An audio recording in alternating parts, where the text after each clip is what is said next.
My wife, Gwen, 31F, and I, Robert, 33M, have been together for 11 years and married for 8. We have a set of 4-year-old twins, M/F. Our relationship the last 3 years has been spectacular. We spend at least one night a week together on a date, we discuss everything, have long intimate conversations, and financially we are hitting full stride. Both of us have growing careers. It wasn't always this good, but never has been bad either. We have grown up together. We had a lot of the typical couple issues early on and throughout our 20s. But each challenge just seemed to bring us closer in the end. That's what makes what I found out 2 days ago so much more devastating. My wife has been cheating on me. Every June, my wife and her best friend, Scarlett, take a girls' trip.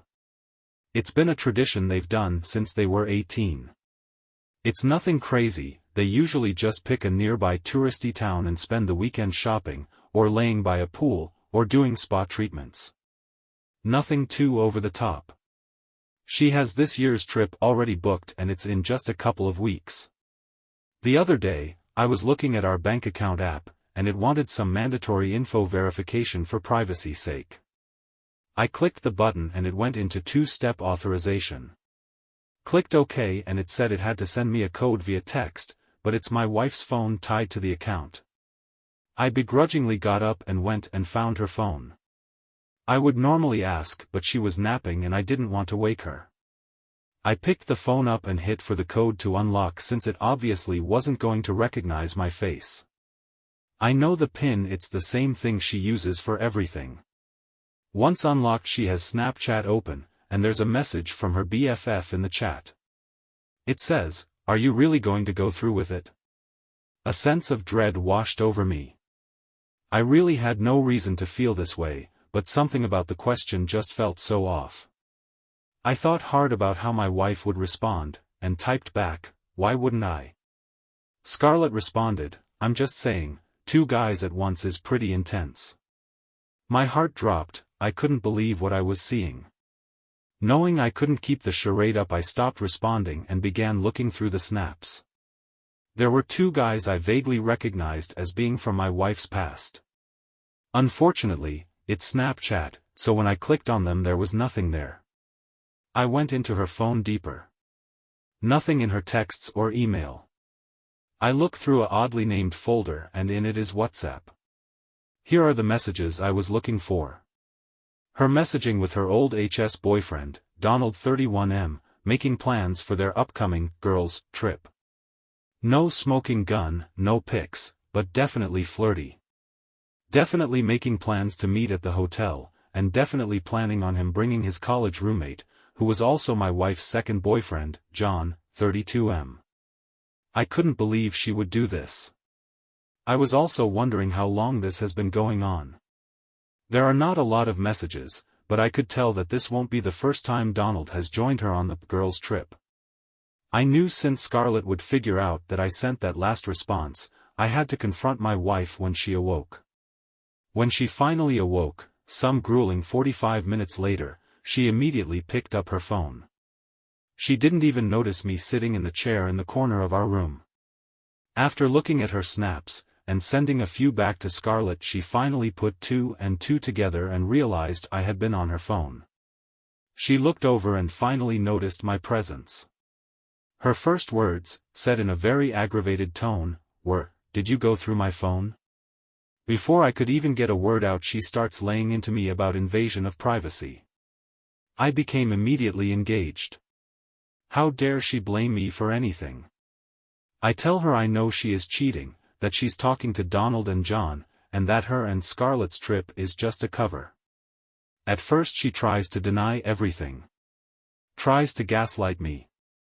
Telling me I'm reading too much into the messages, that she is just catching up with old friends and knew I would act like this, that's why she didn't tell me they were going to get lunch. It was all bullshit. I got so mad this whole thing devolved into just screaming and yelling. I told her I wanted a divorce, and she said, "Really, you're going to throw away over 10 years over a couple of nothing texts?" Implying I was the one throwing things away, made me see the darkest red, and I said what I knew would get under her skin far more than anything else: "I'm not the one throwing it away, you stupid." Now I knew this would drive her crazy. She hates that word. She even gets upset when TV characters say it. I've never seen her that mad, but it worked. She totally flipped and screamed at me that she does this for us. I was mind blown by that statement, but she wasn't done. I'm paraphrasing from memory, but basically she just ragingly started spouting off everything. "Why do you think our relationship gets better every year? I deserve this. It's my free weekend, it lets me handle all the bullshit from the year, resets me. If you can't understand that, that's your problem. So what if I'm crossing some lines? Are you not fucking happy? We have it great, and all it costs is me getting one weekend a year off." At this point she softened a little but kept a stern tone. "I get it, your pride is hurt, but it has nothing to do with you, this is for me. You can have a great life, I just need this once a year, and you need to make peace with that. We have a good thing going, don't fuck it up because you're mad now." I couldn't believe what I heard. I felt literally woozy in that moment. My chest tightened. This woman was out of her mind. I didn't say a word. I left the room, went to my car and headed for my brother's house. When I arrived I just texted my wife, "I'm at Mickey's, please don't message me, I need time. I've been hanging out here for 2 days just under the guise of generic marital problems." She has texted me each morning asking me to come home and talk. I responded both times, "Not yet. I don't know what to do, I've never been hurt so badly, or so callously. I love her, but this is too much, I plan to go back home tomorrow and try and sort this out. I don't see how we ever come back from this." Well, it's been a week, so I thought an update was due. It's not a good one, and I am beside myself with what to do. Really feel like she has me by the balls here. So a day after my last post I went home to talk to her. She started off by giving what seemed to be a truly remorseful apology. Just not for what she has been doing, but because I was never supposed to find out, and especially not find out like this. She kept going on about how she loves me and didn't want me to be hurt. There was no remorse for the cheating and some blame shifting, telling me I shouldn't have been on her phone in the first place. She told me she wants our marriage to continue. I started to speak up and she cut me off and said to just hear her out.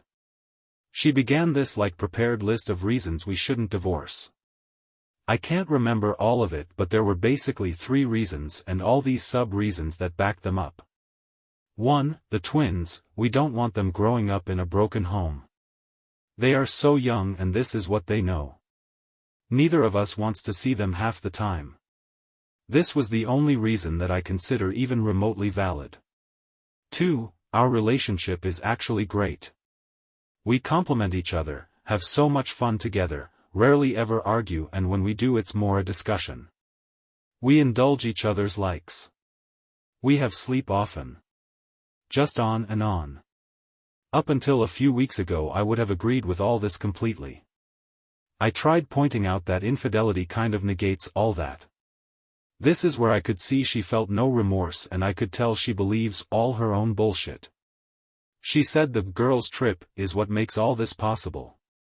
I was dumbstruck.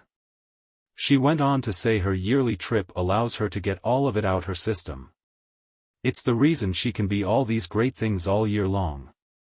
That anytime she feels a little resentment about something, or I'm just getting under her skin, or she doesn't feel like having sleep or indulging one of my hobbies, she can always put that aside because she has this. I literally can't believe the audacity of this woman. 3. Financial stability, wasn't much, just her pointing out how much difficult it'll be with us both on our own, as we live so comfortably and get to do so much because we both are good earners. Who cares? When I finally got to speak, I told her how hurt, betrayed and insulted I was. She did tear up and apologize for hurting me, but at no point did she apologize for the actual cheating. Sticking to the idea that I was never supposed to find out. I asked how long, and she said 10 years, that's basically our whole relationship. I began to ask for more info, but she cut me off again and said that talking about the past is just going to hurt more. She wants to talk about the future and what I needed to work this out. I told her if you want to reconcile then obviously this trip needs to end. She stopped me there and said, "No, I'm not going to stop, I'm still going this year." I got pissed and yelled, "Then we are done, I'm leaving and divorcing you." This is when things turned worse. She sighed and said, "No you're not, I didn't want to do this but you lose if you leave. We will split custody, we will split our money, but we will also split our debt and I have more than you, half will become yours. The house is in my and my family's name, and is a premarital asset. Also, you don't have any proof I did anything, you saw some vague messages that are now gone. I bet you didn't send them to yourself or take pics, did you? This is a no-fault state with no infidelity clauses, you're fucked.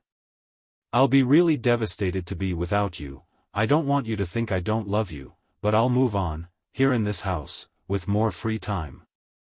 You'll move in with your mom or brother, and be miserable trying to rebuild on your own."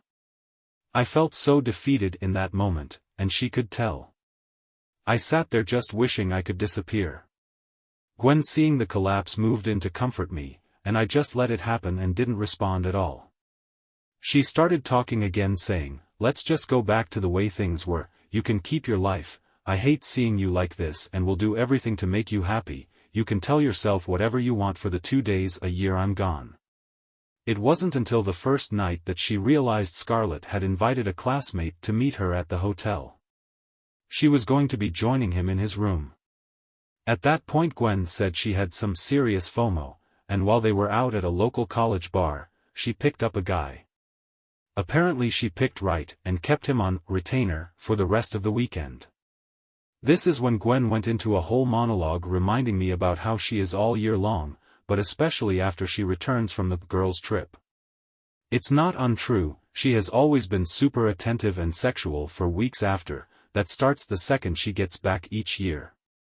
It's crazy to think how much I used to look forward to her going, knowing that she always came back with her battery charged, now knowing how she's charging it has me absolutely disgusted.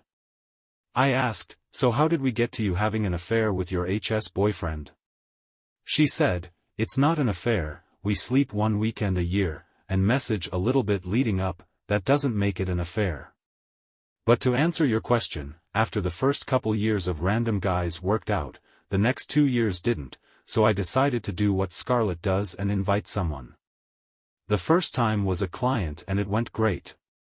The next year, we had just gotten a hot intern at work and he was always flirty, so I invited him. The weekend was amazing, but when we got back he was clingy. I ended up having to threaten him, and I learned coworkers don't make good choices. I ended up reconnecting with Donald at our HS reunion 4 years ago. He's also married, so I knew it was safer than single guys, he had something to lose too.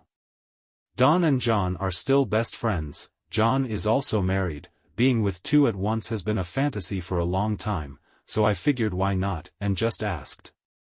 I should have quit then, but I didn't, I did this pick-me dance for another week. But now she's gone for the weekend. But I'm about to be gone too, I'm not going to live like this. She thinks she has me, but what she didn't anticipate was me going numb. I might not have a plan right now, but I have time, and I will make sure she sees consequences for this. Edit, getting a few questions on the history between Gwen, Don and John. Gwen and Don were HS sweethearts and decided to break up amicably right before going to the same college. They kept up as friends with benefits thing for the first semester until Don got GF. John was Don's roommate freshman year and they became best friends, so the 3 of them, and some others, hung out a lot.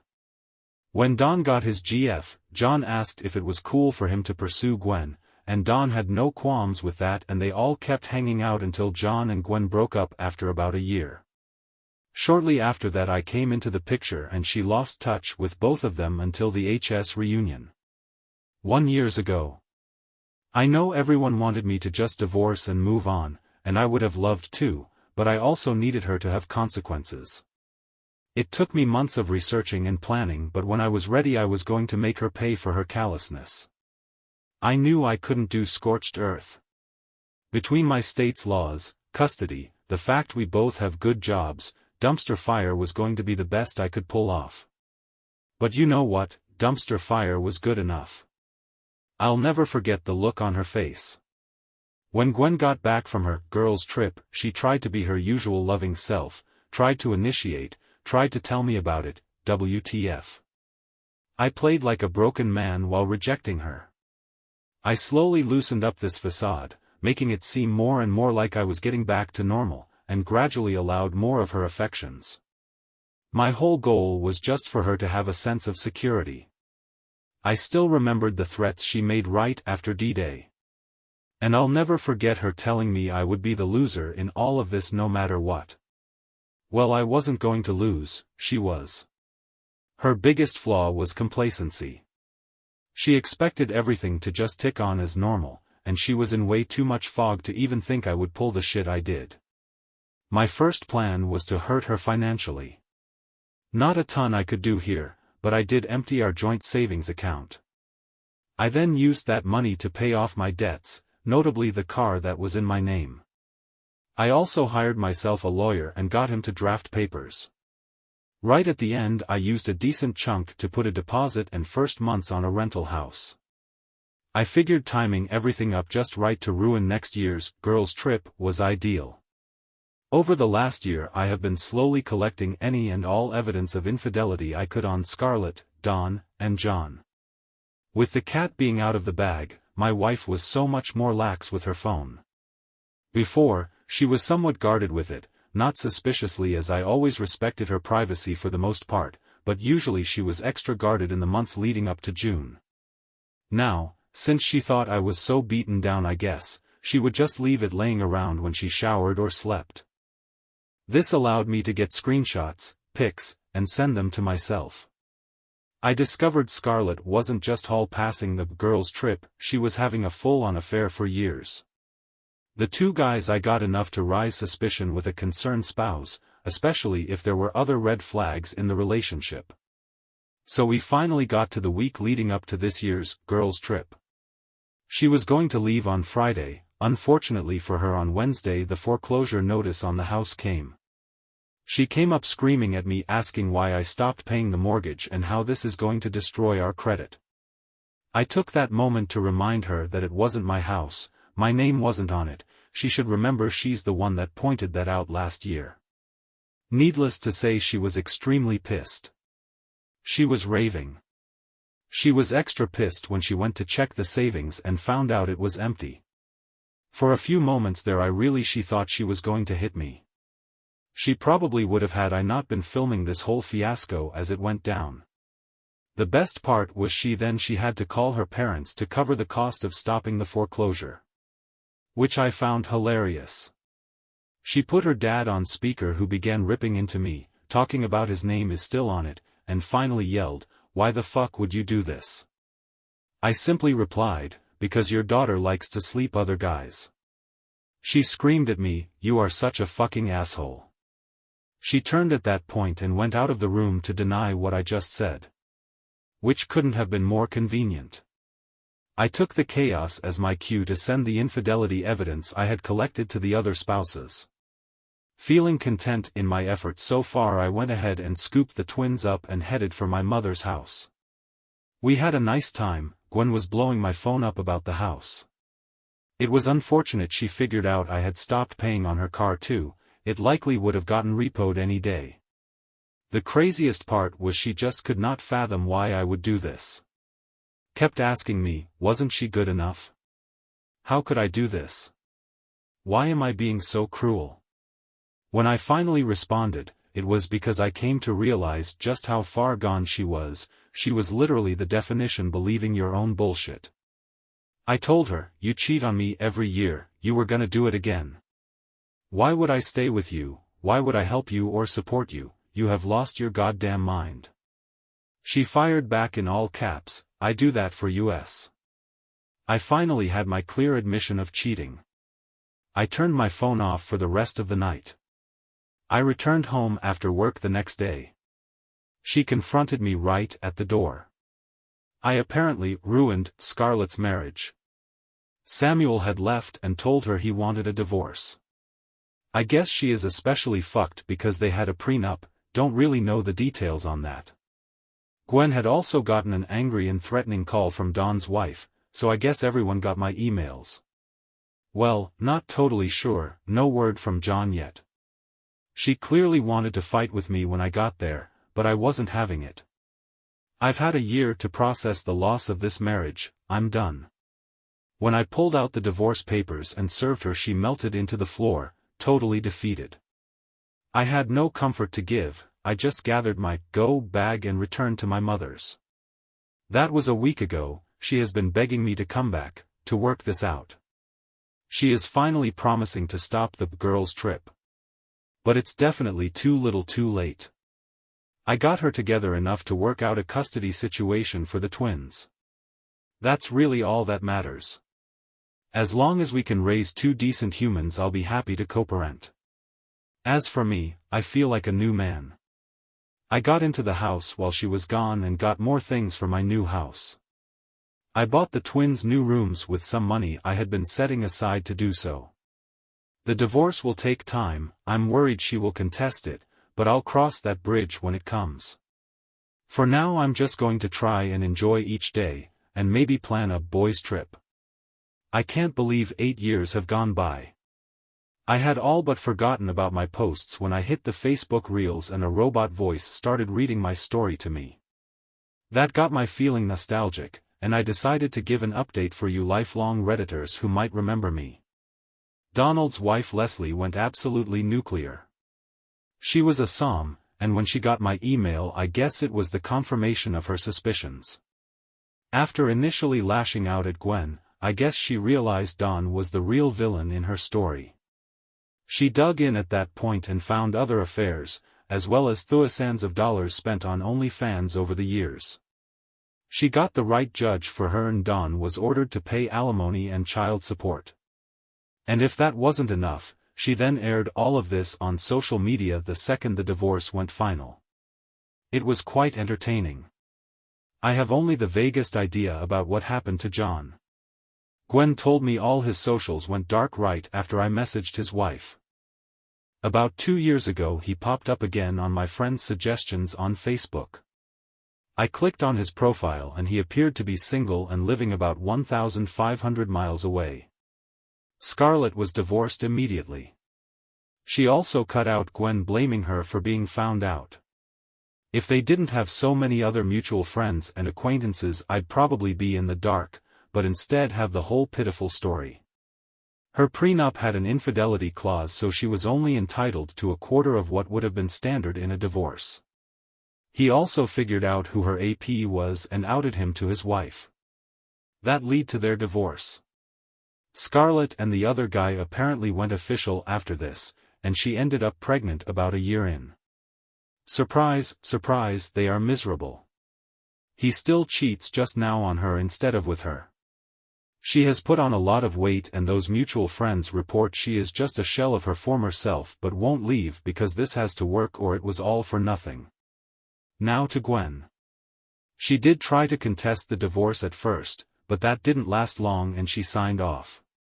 The whole process took about 6 months. During that time she continuously tried to get me to stop and reconcile. But the level of delusional she had shown alone was more than enough for me to never even consider doing that. While the twins have always said she was wonderful when they were with her, I know that when she was on her own she ended up in a pretty self-destructive cycle, drinking and partying, that often ended in her contacting me to work things out. This hit a high point when Kate, my now wife, and I went official. One night she had too much to drink and drove, wrecked her car, and had several broken bones and required extensive physical therapy, in addition to the legal issues she was now in. The wreck did serve as wake-up call and she finally started therapy. The therapy has been great for her, and she has actually dealt with her narcissistic behaviors and delusional ideals. It took a couple of years, but she actually genuinely apologized for her infidelity, and recognized that she wasn't doing this for us. She has been great co-parent since and we are pretty friendly with each other. Twin birthdays and event are often done together now without any drama. Gwen met a guy like 3 years ago and they are in a poly relationship, which was the least shocking revelation I have ever had. They got married a year ago but she still has her boyfriend of 2 years, and yes, sometimes all of these people are at the same event at the same time. I've learned to just roll with it. Her asshole dad, Gary, however hasn't, and has essentially cut Gwen and twins out of his life. My former MIL wasn't having it and divorced the old. He is now an angry, bitter, lonely old drunk. As for me, I'm doing great. Once the divorce went final I had every intention of manwaring myself across the whole city. I got the apps, and matched quickly with a few women. I went out with Kate, now 37F, who was in a similar recent divorce situation and was looking to just enjoy some freedom. First date went great, she stayed the night at my place. Then we ended up spending the next day together. Then kept messaging through the week. She cancelled a date with someone else so we could spend the next weekend together. I ended some conversations with the other women I'd matched with. Then we both dropped the apps. Next thing we knew we have been in a relationship for almost 8 years, married for 6 of those with a 3-year-old daughter. So while our plans of playing the field didn't pan out, things still turned out pretty well. Don't know that I'll ever update again. Thanks once more to all those who read my story, offered advice and well wishes. Who would have ever thought that simply checking a bank account could cause at least 6 divorces, a poly relationship, and me being a 42-year-old toddler dad, but I guess that's life for you.